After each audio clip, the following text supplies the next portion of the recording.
అందరికీ నమస్కారం అండి. నేను ఈ వీడియోలో అమెరికాలో దొరికే పాల గురించి చెప్తాను.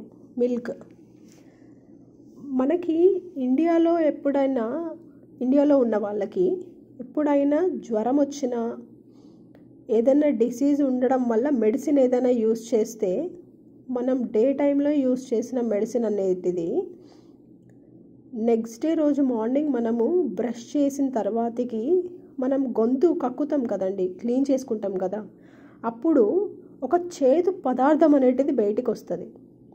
అదేంటి? మెడిసిన్ తయారు చేసే దాంట్లో యూస్ చేసే కెమికల్ అనేటిది ఏదైతే మన బాడీ ప్రాసెస్ చెయ్యకూడదో, మన బాడీ ప్రాసెస్ చేసుకోకూడదో ఆ కన్సిస్టెన్సీ అనేటిది మన గొంతు దగ్గర ఫామ్ అయిపోయి అక్కడికి వచ్చి ఉండి మనం నెక్స్ట్ డే రోజు మార్నింగ్ ఎప్పుడైతే ముఖం కడుగుతామో అప్పుడు ఆ చేదు పదార్థం అనేది బయటకు వచ్చేస్తుంది. మెడిసిన్స్ తీసుకున్న వాళ్ళకైతే నేను చెప్పింది ఇది చాలా క్లారిటీగా అర్థమై ఉంటుంది.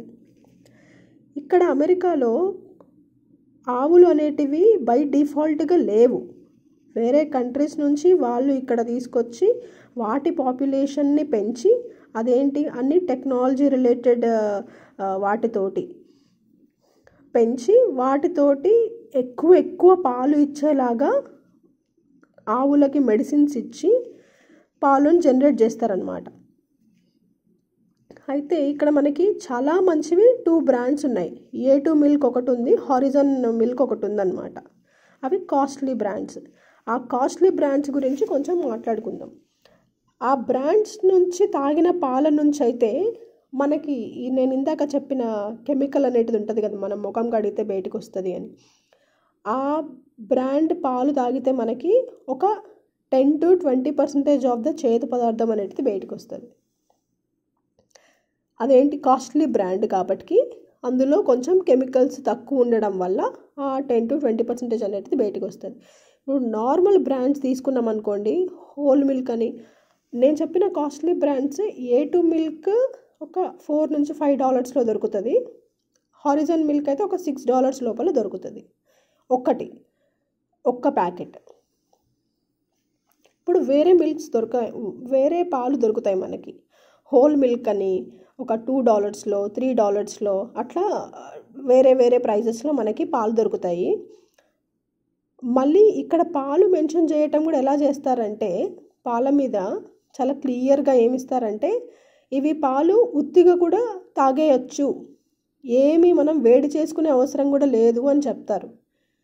ఇంకొక విషయం ఏంటంటే, మనకి చేదు పదార్థం బయటకు వస్తుంది కక్కినప్పుడు అని చెప్పిన కదా, అది A2 మిల్క్ అయినా హారిజన్ మిల్క్ అయినా సరే ఆ మిల్క్ మనము స్టవ్ మీద పెట్టి ఒక 20 minutes 15 minutes పాలు వేడి చేసుకొని తాగితే మాత్రమే ఆ కెమికల్ పదార్థం బయటకు వస్తుందండి.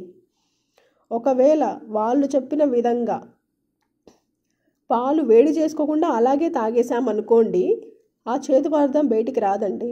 ఆ కెమికల్ పదార్థం ఏదైతే బాడీ లోపలికి పోయిందో బాడీ లోపల ప్రాసెస్ అయిపోయి ఆ బాడీ లోపల కలిసిపోతుంది.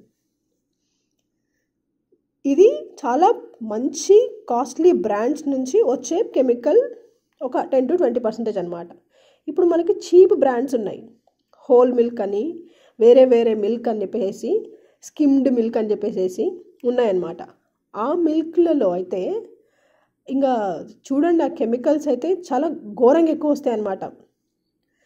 మీరు ఎవరైనా ఈ వీడియో చూసిన వాళ్ళు, మీకు తెలిసిన వాళ్ళు అమెరికా నుంచి ఎవరైనా వస్తున్నట్లయితే వాళ్ళతోటి ఒక్క ప్యాకెట్ పాలు తెప్పించుకోండి. 1 gallon అంటారు, ఇక్కడ దొరుకుతాయి. అట్లా తెప్పించుకొని మీరు కావాలంటే మీ బాడీ మీద టెస్ట్ చేసుకొని చూడండి. పాలు తాగి ఒకరోజు 2 గ్లాసులు తాగండి. పొద్దున 1 గ్లాసు, సాయంత్రం 1 గ్లాసు, లేదా 1 గ్లాసు తాగినా పర్లేదు. తాగి నెక్స్ట్ డే రోజు మార్నింగ్ ముఖం కడిగేటప్పుడు మీకు చేదు పదార్థం అనేది బయటికి పడుతుందో లేదో చూసుకోండి. ఏ బ్రాండ్ మిల్క్ తీసుకున్నా సరే ఆ కెమికల్ అనేటిది ఉంటుంది. ఆ కెమికల్ అనేటిది మనం ముఖం కడిగేటప్పుడు బయట మాత్రం పడుతుంది తప్పకుండా. అమెరికాలో ఇక్కడ ఉన్న అందరూ కూడా దీన్ని ఇగ్నోర్ చేస్తారు. ఈ విషయాన్ని అసలు పట్టించుకోరు. మరి ఎందుకో నాకైతే తెలీదు, నాకైతే అర్థం కూడా కాలేదు.